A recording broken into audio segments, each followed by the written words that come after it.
This is a true story. A chef was using the toilet when a giant wave suddenly flipped the entire ship. Harrison, who was sitting on the toilet, was thrown off. In an instant, the bathroom went completely dark. He could hear people screaming outside. Fear and panic filled his heart. He rushed out to see what was happening. 3 of his colleagues were desperately trying to open a door to escape. He wanted to help, but then he noticed something terrifying. The water level was rising fast. The door was stuck due to the strong water pressure, making it impossible to open. He realized there was nothing they could do at that moment. Harrison decided to find a life jacket. He ran into the second officer's cabin, grabbing a life jacket and a solar-powered lamp. Just as he was about to leave, he discovered that the door was also stuck due to water pressure. That meant the water level outside had risen dangerously high, maybe even flooding the entire corridor. Slowly, the outside became eerily silent. Then he heard the ship hit the seabed. Soon after, his lamp ran out of power, and the room was swallowed in total darkness. Harrison had no choice but to wait for rescue. As the water continued to rise,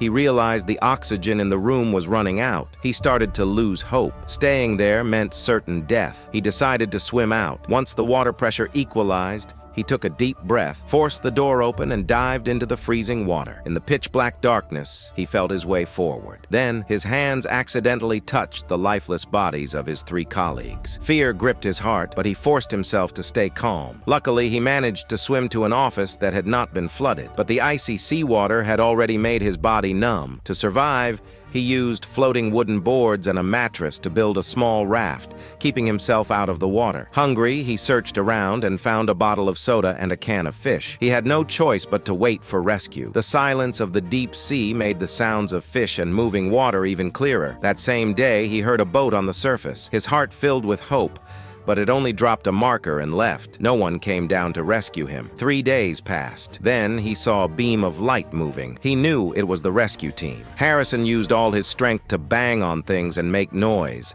The light slowly moved toward the door. He was about to swim over when he saw the diver turn and swim away. He couldn't believe it. Was he going to die here? Just as he felt completely hopeless, another light appeared, this time closer. Without thinking, he swam toward it and grabbed the diver's leg. The diver had been checking bodies and was terrified when a hand suddenly grabbed him in the dark. After recovering from the shock, he led Harrison back to the office where they signaled for help. Because Harrison had spent so long underwater at high pressure, he couldn't be brought to the surface immediately. He had to go through a slow decompression process in a diving chamber. It took 2 days before he could come out safely. Harrison was the only survivor of the shipwreck out of 12 people.